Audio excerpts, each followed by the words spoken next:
je suis en fin avril à Vauclin et les journées se passent jusqu'au 16 juillet 44.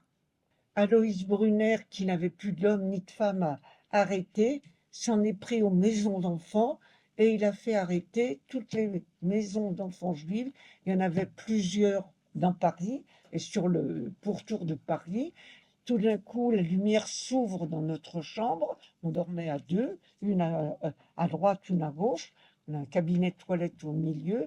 La lumière s'allume et on voit rentrer une surveillante de nuit, Madame Paulette, et qui dit: levez-vous, les filles, levez-vous, les Allemands sont là.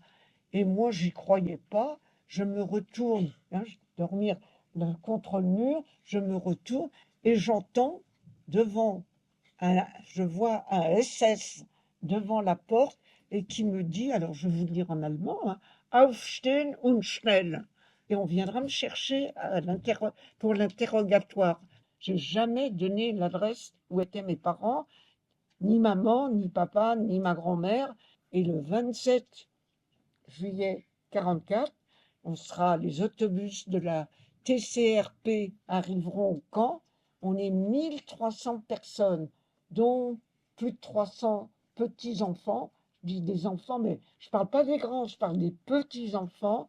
On montera par 50 dans chaque autobus et on arrivera à la gare de Bobigny où il y a un immense train, des wagons à bestiaux qui sont remplis au fur et à mesure d'hommes, de femmes, d'enfants, de vieillards, de tout ce que vous voulez. Quand le wagon est plein, 80, 90 personnes, on ferme. Donc, on arrive à Birkenau, on n'arrive pas à Auschwitz, on arrive à Birkenau, qui est le camp d'extermination, et en pleine nuit, on ne sait même pas où on est, parce qu'on ne connaît pas ni rien. La moitié partira beaucoup à gauche, quelques-unes à droite, mais on ne sait pas non plus où on est, rien. On saura 48 heures après ce qu'elles sont devenues, qu'elles sont parties à la chambre à gaz, enfumées et tout, et nous, on rentrera dans le camp. Alors, mesdemoiselles, essayez d'imaginer, on a une chemise, une petite culotte et une robe, rien d'autre. Des chaussures, on nous les a confisquées, des sabots, il fait -5, 0, t'as rien d'autre sur le dos. T'as pas d'eau, tu peux pas te laver, il n'y a pas d'eau. Il n'y a pas de WC, les WC c'est une fois par jour le matin et une fois par jour le soir. Tu n'as pas d'eau courante, tu n'as pas de PQ non plus, tu n'as pas de papier ni rien. C'est la peur, la mort. On est à Birkenau 3 mois en attendant de partir à la chambre à gaz. Et la maman et les 3 enfants, les 2 filles et le petit garçon Michel, j'ai pas oublié son nom, ont été arrêtés, sont arrivés à Drancy. Ils avaient rien, mais rien de rien de rien que ce qu'ils avaient sur le dos. Et comme nous, on venait d'arriver à Drancy, la maman, le petit garçon et les 2 filles ont été dans notre chambrée, dans notre grande pièce. Et c'est Lison, Simone, c'est l'aînée, Lison, elle était blonde et bleu ciel, et moi, dans mes affaires, j'avais une jupe bleu ciel que j'avais jamais portée, qui était toute neuve. Et quand j'ai vu ces 2 jeunes filles arriver avec leur maman, j'ai pris un t-shirt, j'ai donné à Lison, je lui dis, ça t'ira mieux qu'à moi. C'est un truc, c'est idiot, hein. On lui a confisqué aussi, mais c'est pour dire dans ma tête, sa sœur disait toujours: mais toi, tu as connu maman et Michel. Autrement dit, maman et Michel sont partis du mauvais côté. Et quand elles ont demandé le lendemain où on était, nous, la centaine de filles à Birkenau, a demandé où elles pouvaient les retrouver. Et que la capot lui dit: tu vois là-bas la cheminée, toi, ça fume. Elles sont parties par là, mais toi aussi, tu vas partir. Et là, surprise de là, elle s'est mise à hurler qu'on allait mourir. Voilà, ça c'est Birkenau quand on est arrivé pendant 3 mois. De nouveau, une sélection où 30 de nos camarades sont partis du mauvais côté et nous, on nous a rhabillés des pieds à la tête et on partira donc en Tchécoslovaquie, dans les Sudètes, pour travailler dans une usine d'armement. Alors on était 1000 femmes.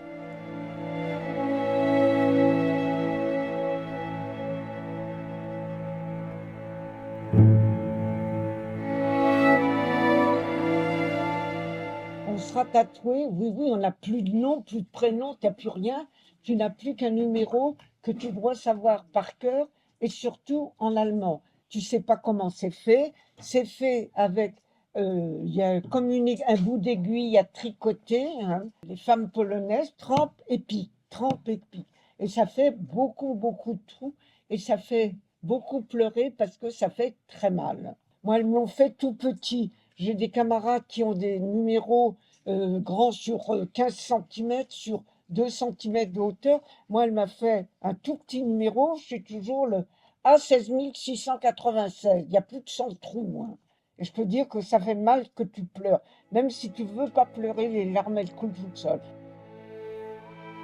Quand on montait là-haut dans la tour et qu'on voyait tout le camp, 170 hectares, hein, Birkenau. Le camp d'Auschwitz, c'est 27 hectares.